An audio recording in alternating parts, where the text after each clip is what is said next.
I love early animation.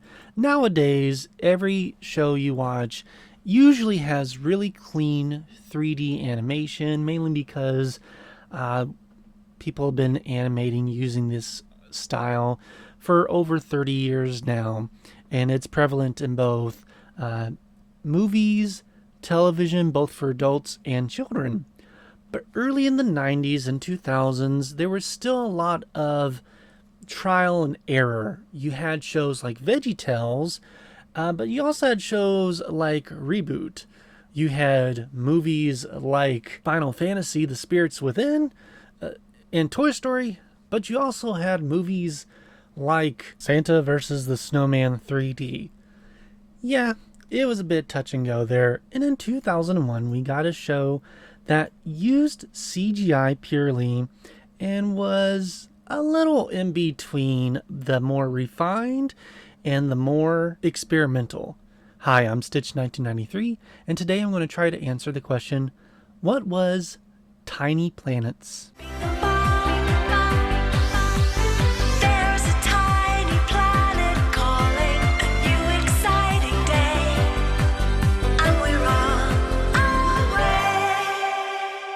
So this show aired originally on CITV, a British children's programming block, between 2001 and 2005, and then would eventually make its way over to the US via the Noggin channel between 2002 and 2006.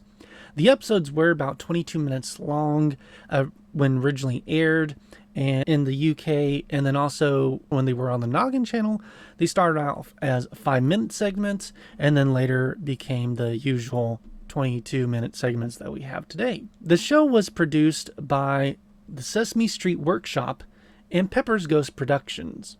Now, the Sesame Street Workshop needs no introduction. Of course, they're the workshop behind such shows as, of course, Sesame Street and Dragon Tales, as well as some other more recent shows like Esme and Roy and Helpsters.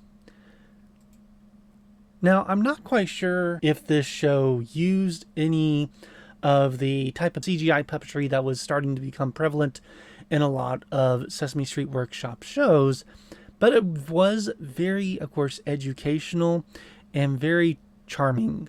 So you followed two characters, Bing, which was the larger alien, and Bong, which was the smaller alien, as they traveled via their couch to 6 different tiny planets, thus the title of the show. Each planet had a theme, and when you land on the planet, Bing and Bong, along with Haley, a little bug-like creature that did the voiceover for everybody, would try to figure out what was the issue going on that planet and teach kids multiple different types of educational values. So the 6 planets were the planet of nature, which would go over stuff like weather and plants and animals, technology, which was more about like wheelies and levers and pulleys and such. You had the tiny planet of self, which was about fitness and eating healthy. The planet of sound, which that's pretty explainable. Usually that one used different types of instruments to teach a lesson.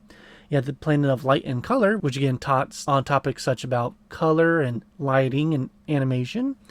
And then you also had the planet of stuff, which was pretty much the planet of anything else that didn't fit one of the other planets. And then for the 5 minutes, or the 22 minutes, depending on how you watched it, Bing and Bong would get a call on their couch, and then the intro would show them flying through space on their couch, landing on a planet. They would help the aliens or robots, whoever they encountered, out. And then when they were done, they would cut the string on their couch, which acted as a slingshot back to their own home planet. The show, outside of Haley's voiceover, did not include any dialogue between Bing, Bong, and the other creatures. It was all through pantomime and basically showing visually what was going on screen. You did have, of course, Haley, which was voiced by Kim Goody, who also sung the intro to the show itself. But other than that, there'd be no dialogue. The show, again, lasted from 2001 to 2005, and again to 2006 here in the US. And I just remember this show coming on in between shows on Noggin and just being enthralled by the animation style and the look of the creatures. Yeah, this is like right around the time I really got into CGI, especially early CGI, such as Elroy's Toy and certain things like that. And the kind of roughness to the textures just really captured me. The characters are, of course, cute. My favorite being Bing. I just really like his kind of bean shape to him.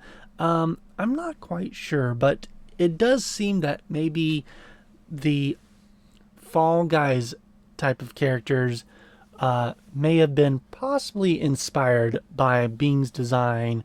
That may just be me. Let me know down in the comments if you see the similarities or not. And yeah, this was just a very cute show. And if you have small children yourself, these episodes are available here on YouTube as well as the Internet Archive. It also looks like they did release a couple DVDs, though I don't know if any of them came out here in the US, but they definitely did come out in the UK. Now I want to know y'all's thoughts. Did you grow up with Bing and Bong and the interesting little planets that they would explore, or is this your first time hearing about the show? And what are your thoughts? Until next time, thank you and have a good day. Bye-bye.